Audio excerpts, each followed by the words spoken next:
Formula ఈ car race వ్యవహారంపై మొత్తానికి ఈడీ దూకుడు పెంచినట్లు తెలుస్తుంది. ఏ1గా కేటీఆర్, ఏ2గా అరవింద్ కుమార్ను, అలాగే ఏ3గా బిఎల్ఎన్ రెడ్డిని అయితే మాత్రం ఎఫ్ఐఆర్ ఆధారంగా ఈడీ ప్రశ్నించనుంది. మొత్తానికి ఈరోజు బిఎల్ఎన్ రెడ్డిని ప్రశ్నించినట్లు తెలుస్తుంది. దీనిపై మరింత తాజా సమాచారం మా కరస్పాండెంట్ ఉషా లైవ్ ద్వారా అందించడానికి సిద్ధంగా ఉన్నారు.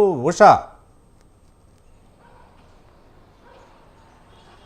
రవి, ఫార్ములా ఈ కార్ రేసింగ్ వ్యవహారానికి సంబంధించి ఈడీ దూకుడు పెంచింది. ఈడీ ఏ3గా ఉన్నటువంటి బిఎల్ఎన్ రెడ్డి దగ్గర నుంచి ఏ2గా అరవింద్ కుమార్, అలాగే ఫైనల్గా కేటీఆర్ను విచారించడానికైతే రంగం సిద్ధం చేసుకుంది. ఈ రోజు 11 గంటల సమయంలో బిఎల్ఎన్ రెడ్డి ఎన్ఫోర్స్మెంట్ డైరెక్టరేట్ అధికారుల ఎదుట విచారణకు హాజరవ్వాల్సి ఉంటుంది. ఇంతవరకు కూడా విచారణకైతే ఏదైతే బిఎల్ఎన్ రెడ్డి అయితే హాజరు కాలేదు. ప్రస్తుతం అయితే ఏసీబీ నమోదు చేసినటువంటి ఎఫ్ఐఆర్ ఆధారంగా ఏసీబీ సేకరించినటువంటి డీటెయిల్స్ ఏదైతే హెచ్ఎండిఏ నిధుల గోల్మాల్కి సంబంధించి, ఫార్ములా ఈ కార్ రేసింగ్లో నిధుల గోల్మాల్కి సంబంధించి తీసుకున్నటువంటి డేటా కలెక్షన్ మొత్తాన్ని కూడా ఈడీ కూడా తమ వద్ద నుంచి సేకరించింది. ఒక లేఖ ద్వారా మొత్తం పూర్తి వివరాలన్నింటినీ కూడా సేకరించినటువంటి ఈడీ పూర్తి స్థాయిలో ఈ ముగ్గురిని విచారించడానికైతే రంగం సిద్ధం చేసుకునేది. తొలుతగా బిఎల్ఎన్ రెడ్డిని విచారించనుంది. బిఎల్ఎన్ రెడ్డి ఇచ్చేటటువంటి ఏదైతే గతంలో హెచ్ఎండిఏ మాజీ చీఫ్ ఇంజనీర్గా పనిచేశారు కాబట్టి బిఎల్ఎన్ రెడ్డి హెచ్ఎండిఏలో ఆ నిధుల గోల్మాల్కి సంబంధించి Indian overseas bank Himayat Nagar branch నుంచి ఎంతవరకు ఎఫ్ఈఓ ఫారెన్ కంపెనీకి ట్రాన్సాక్షన్స్ అయ్యాయి అన్న కోణంలో పూర్తి ఆర్థిక లావాదేవీలకి సంబంధించి పూర్తి స్థాయిలో దర్యాప్తు చేసే అవకాశం ఉంటుంది. ఇప్పటి వరకు ఈ ఫార్ములా ఈ కార్ రేసింగ్ ని 4 ఏళ్ల పాటు కొనసాగించేలాగా గత ప్రభుత్వంలో కేటీఆర్ మున్సిపల్ శాఖ మంత్రిగా ఉన్న హయాంలో 4 ఏళ్ల పాటు కొనసాగించేలాగా దాదాపు 600 కోట్ల దాకా కూడా ఈ ఫార్ములా ఈ కార్ రేసింగ్ కి సంబంధించి వ్యవహారం జరిగినట్లుగా కూడా అనుమానాలు ఉన్నాయి. కాబట్టి ఇప్పుడు జరుగుతున్నటువంటి విచారణలో భాగంగా 55 కోట్లకి సంబంధించి ఫారెన్ కంపెనీ ఎఫ్ఈఓకి నిధులు మళ్లిన నేపథ్యంలో దాదాపు ఖజానాకు, ఏదైతే ప్రభుత్వ ఖజానాకు ఆర్బీఐ ద్వారా పడినటువంటి ఫైన్ ఏదైతే ఉందో, 8 కోట్ల ఫైన్ ఏదైతే ఉందో, దీన్ని బేస్ చేసుకుని విచారించడానికి అయితే సిద్ధమైనట్టుగా తెలుస్తోంది. ప్రస్తుతం ఇప్పటి వరకు చూసుకున్నట్టయితే ఏసీబీ అధికారులు కేవలం కంప్లైంట్ గా ఉన్నటువంటి దానకిషోర్ స్టేట్మెంట్ మాత్రమే రికార్డు చేశారు.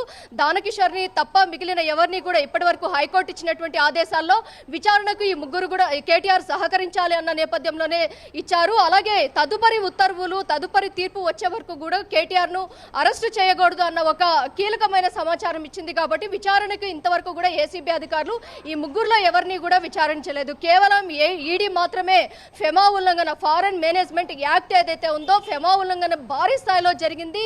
Prevention of money laundering act కూడా ఇందులో పొందుపరిచే అవకాశం కూడా ఉంది.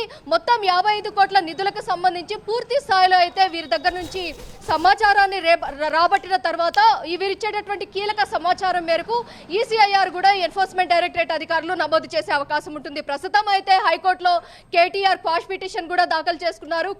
క్వాష్ పిటిషన్ కి సంబంధించి తనపై నమోదు అయినటువంటి 4 సెక్షన్స్ ఏవైతే ఉన్నాయో ఆ 4 సెక్షన్లు కూడా ఫాల్స్ అలిగేషన్స్ అన్న కోణంలో కూడా అతను హైకోర్టును అప్రోచ్ అయ్యారు. కాబట్టి దీనికి సంబంధించి నిధుల గోల్మాల్ కి సంబంధించి పూర్తి స్థాయిలో ఎన్ఫోర్స్మెంట్ డైరెక్టరేట్ అధికారులు అయితే ఫార్ములా ఈ కార్ రేసింగ్ కి సంబంధించినటువంటి నిధులకు సంబంధించి పూర్తి సమాచారాన్ని అయితే వీరి దగ్గర నుంచి రాబట్టే అవకాశం ఉంటుంది. మరోవైపు ఫార్ములా ఈ కార్ రేసింగ్ వ్యవహారంలో ముగ్గురు, ఏదైతే హెచ్ఎండిఏ, అలాగే గ్రీన్ కో కంపెనీ, ఎఫ్ఈఓ కంపెనీ, ఈ 3 భాగస్వామిగా చేపట్టినటువంటి ఈ ఫార్ములా ఈ కార్ రేసింగ్ వ్యవహారంలో 150 కోట్ల నష్టం వచ్చిన నేపథ్యంలో గ్రీన్ కో కంపెనీ వైదొలగడం జరిగింది. కేవలం ఈ హెచ్ఎండిఏ అలాగే ఎఫ్ఈఓ కంపెనీ ఈ 2 మాత్రమే టైఅప్ అయ్యి ఈ ఫార్ములా ఈ కార్ రేసింగ్ ని 2వ దశలో జరపాలి అన్న నేపథ్యంలో చాలా వరకు కూడా నిధులు గోల్మాల్ అయ్యాయి. ప్రభుత్వానికి దాదాపు 8 కోట్ల, ఏదైతే ఫారెన్ రెగ్యులేటరీ అథారిటీ ఏదైతే ఉందో దాన్ని ఏది కూడా ఆర్బీఐ ద్వారా వీళ్ళు అప్రూవల్ చేసుకోకుండా మొత్తం నిధుల మొత్తాన్ని కూడా ఫారెన్ కి తరలించారు. అసలు ఎలా తరలించారు, ఈ పూర్తి స్థాయి వ్యవహారాన్ని మొత్తాన్ని కూడా అప్పుడు చీఫ్ ఇంజనీర్ గా ఉన్నటువంటి బిఎల్ఎన్ రెడ్డి దగ్గర నుంచి పూర్తి సమాచారాన్ని ఈ రోజు ఎన్ఫోర్స్మెంట్ డైరెక్టరేట్ అధికారులు అయితే రాబట్టనున్నారు. మరి కాసేపట్లో ఎన్ఫోర్స్మెంట్ డైరెక్టరేట్ అధికారుల ఎదుట బిఎల్ఎన్ రెడ్డి హాజరవుతారు. Ravi, right, thank you Usha.